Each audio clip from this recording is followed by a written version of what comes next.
Class 10 অর্থাৎ দশম শ্রেণীর এটা অঙ্ক টেস্ট পরীক্ষার নমুনা প্রশ্নপত্র। তো টোটাল তোমাদের 90 নম্বরের পরীক্ষা হবে, সময় থাকবে 3 ঘন্টা 15 মিনিট।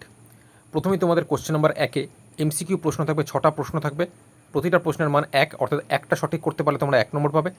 6টা প্রশ্নের সঠিক উত্তর দিতে পারলে 6 × 1 = 6 নম্বর তোমরা পাবে। কোশ্চেন নাম্বার 2-তে থাকবে তোমাদের শূন্যস্থান পূরণ করো। এখানে 6টা প্রশ্ন থাকবে, 6টার মধ্যে যে কোনো তোমাদের 5টা প্রশ্নের উত্তর দিতে হবে, ঠিক আছে। এখানেও প্রতিটা প্রশ্নের মান 1 নম্বর করে, অর্থাৎ একটা সঠিক করলে তোমরা 1 নম্বর পাবে, 5টা যদি সঠিক করতে পারো 5 × 1 = 5 নম্বর পাবে, ঠিক আছে। কোশ্চেন নাম্বার 3-এ থাকবে সত্য বা মিথ্যা লেখো, যে কোনো 5টি, অর্থাৎ এখানে 6টা প্রশ্ন থাকবে, 6টা প্রশ্নের মধ্যে যে কোনো তোমাদের 5টা সঠিক করতে হবে। এখানেও প্রতিটি প্রশ্নের মান হচ্ছে 1 নম্বর করে, অর্থাৎ একটা প্রশ্নের সঠিক উত্তর 1 নম্বর, 5টা যদি সঠিক করতে পারো তাহলে 5 × 1 = 5 নম্বর পাবে।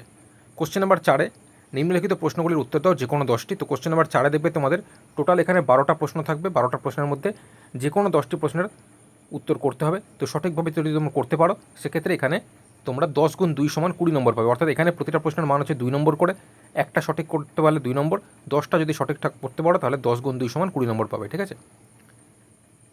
তো এইভাবে 12টা প্রশ্নের মধ্যে 10টা প্রশ্ন তোমাদের করতে হবে কোশ্চেন নাম্বার 4-এ। কোশ্চেন নাম্বার 5-এ যে কোনো একটি সমাধান করো। তো কোশ্চেন নাম্বার 5-এ তোমাদের পাটিগণিত থেকে প্রশ্ন থাকবে, দুটো প্রশ্ন থাকবে, দুটোর মধ্যে যে কোনো একটা সমাধান, মানে যে কোনো একটা প্রশ্ন তোমাদের সঠিক করতে হবে। করতে পারলে তোমরা এখানে 5 নম্বর পাবে, একটা প্রশ্নের মানই এখানে 5 নম্বর, ঠিক আছে। কোশ্চেন নাম্বার 6, একচল বিশিষ্ট দ্বিঘাত সমীকরণ চ্যাপ্টার থেকে প্রশ্ন থাকবে, যে কোনো একটি সমাধান করতে বলেছে। কোশ্চেন নাম্বার 1 অথবা 2, দুটোর মধ্যে যে কোনো একটা তোমাদের করতে হবে, সঠিক করতে পারলে তোমরা এখানে 3 নম্বর পাবে। কোশ্চেন নাম্বার 7-এ দেখবে তোমাদের দুটো প্রশ্ন থাকবে, যে কোনো একটা প্রশ্নের উত্তর করতে হবে, একটা থাকবে দ্বিঘাতকরণী চ্যাপ্টার থেকে আর একটা থাকবে ভেদ চ্যাপ্টার থেকে, ঠিক আছে। তো এই দুটো অঙ্কের মধ্যে যে কোনো একটা তোমাদের সঠিক করতে হবে, করতে পারলে তোমরা এখানে 3 নম্বর পাবে। কোশ্চেন নাম্বার 8-এ অনুপাত ও সমানুপাত চ্যাপ্টার থেকে প্রশ্ন থাকবে, এখানে দুটো প্রশ্ন থাকবে, যে কোনো একটা প্রশ্নের উত্তর দিতে হবে কোশ্চেন নাম্বার 8-এ, সঠিক করতে পারলে তোমরা এখানে 3 নম্বর পাবে। কোশ্চেন নাম্বার 9 তোমাদের থাকবে উপপাদ্য, তো দুটো উপপাদ্য থাকবে, যে কোনো একটা প্রশ্নের উত্তর দিতে হবে, সঠিক করতে পারলে 5 নম্বর পাবে। কোশ্চেন নাম্বার 10-এ উপপাদ্যের যে প্রয়োগ হয় সেই প্রয়োগ থাকবে, দুটো থাকবে, দুটোর মধ্যে যে কোনো একটা প্রশ্ন সঠিক করতে পারলে তোমরা এখানে 3 নম্বর পাবে। কোশ্চেন নাম্বার 11-তে সম্পাদ্য থাকবে, দুটো থাকবে, দুটোর মধ্যে যে কোনো একটা প্রশ্ন সঠিক করতে পারলে 5 × 1 = 5 নম্বর তোমরা সঠিক পাবে, আচ্ছা, মানে নম্বর পাবে। কোশ্চেন নাম্বার 12-তে ত্রিকোণমিতির অঙ্ক থাকবে, 3টে প্রশ্ন থাকবে, 3টের মধ্যে যে কোনো 2টি প্রশ্নের উত্তর দিতে হবে, এক একটা প্রশ্নের মান 3 নম্বর করে, অর্থাৎ একটা সঠিক করতে পারলে 3 নম্বর, দুটো সঠিক করতে পারলে 3 × 2 = 6 নম্বর তোমরা পাবে।